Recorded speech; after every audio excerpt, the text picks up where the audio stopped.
salaamaaleykum chers internautes yi tey nag waa Lambaye Info TV ñoom ñoo fi ñëwoon ñu dalal suñu gan monsieur Assane Faye moom moo yor mouvement Aquatech dégage léegi dañuy bàyyi suñu gan bi moom mu présenté wu monsieur Assane ñun ñoo ngi lay nuyu di la bàyyi nga présenté wu. waaw maa leen di nuyu yéen ci seen teewaay bu rafet bi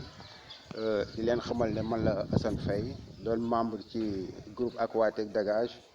Bon Sidi Diouf nag di président bi xam naa li may wax nag dama koy wax ci turu président bi.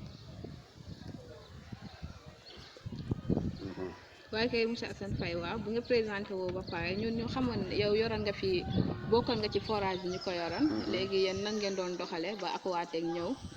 loolu question yooyu lañ leen doon. waaw ñun bi nga xamante ne yàlla dafa dogal ñu ñëw bi nga xamante ne ni 2012 bi ñu ñëwee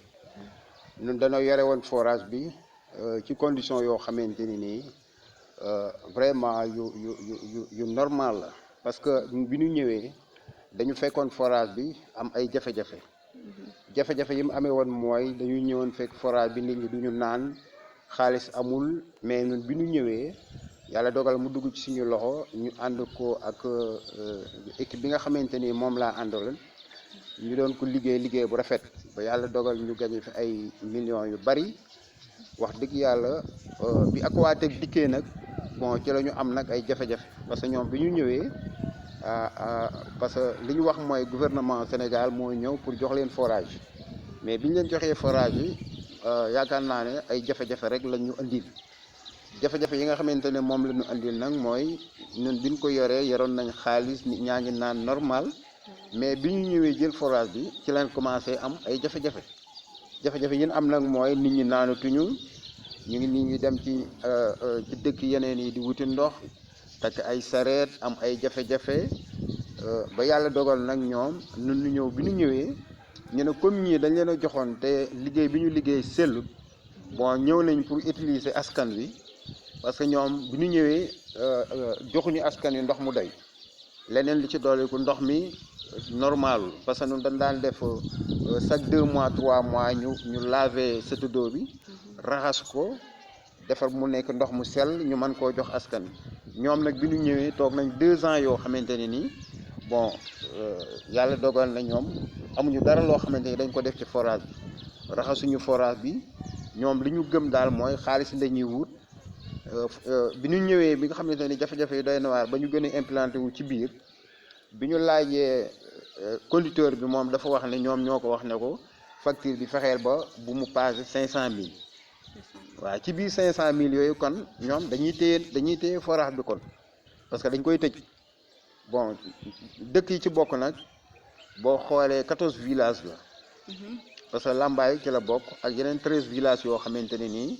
dañuy naan ci ndox mi mais ñoom ñëpp dañoo am ay jafe-jafe ba yàlla dogal ñu taxawal benn mouvement bi ñuy wax Aquatech dégage. D'accord waaw ci loolu lañ bëggoon a ñëw parce que gis nañ benn mouvement boo xam ne ñoom ñoo yor mouvement Aquatech dégage léegi yooyu 14 villages yi nga cité woon yëpp ñoom ci mouvement boobu lañ bokk wala ñaata village ñoom ñoo bokk ci mouvement Aquatech dégage. waaw Aquatech dégage bi boo xoolee 14 villages ñoo ci bokk. ci biir 14 villages yi nag dañu def benn groupe benn WhatsApp boo xamante ne nii. mooy Aquatech dégage nga xamante ni Sidi Diouf mooy président bi parce que mouvement lañ ko def Sidi Diouf mooy président bi dafa awal nañ bureau bi ba bureau bi yëpp taxaw ba yàlla dogal nu ànd ko 14 villages yooyu nag bokk xeex bi ñoom ba tey seen loxo ngi ci biir tey ji lañ gën a dugg ci li nga xamante ni mooy jafe-jafe yi ñoom ñëpp taxaw nañ ci kenn ku ci nekk taxawaay bu rafet wax dëgg yàlla macha allah. d'accord léegi dañoo bëggoon a xam ndax seen mouvement bi nu mu taxawee ndax jot ngeen cee waxtaan comme lu ci mel ni ay responsable waa Aquatech ndax ñoom jot ngeen cee wax ak ñoom. waa Aquatech bi nga xamante ni taxawal nañ groupe bi xam nga ñoom dañ leen di interpeller woo leen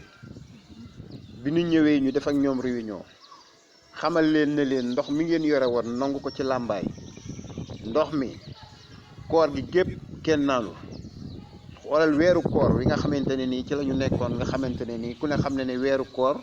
nit ñi dañuy soxla ndox beneen bi ci dolli ko mooy feebar bi nga xamante ne nii mooy ku ñu ngi koy waxati coronavirus bi mu ñëwee yàlla dafa dogal ñoom ci seen wàllu bopp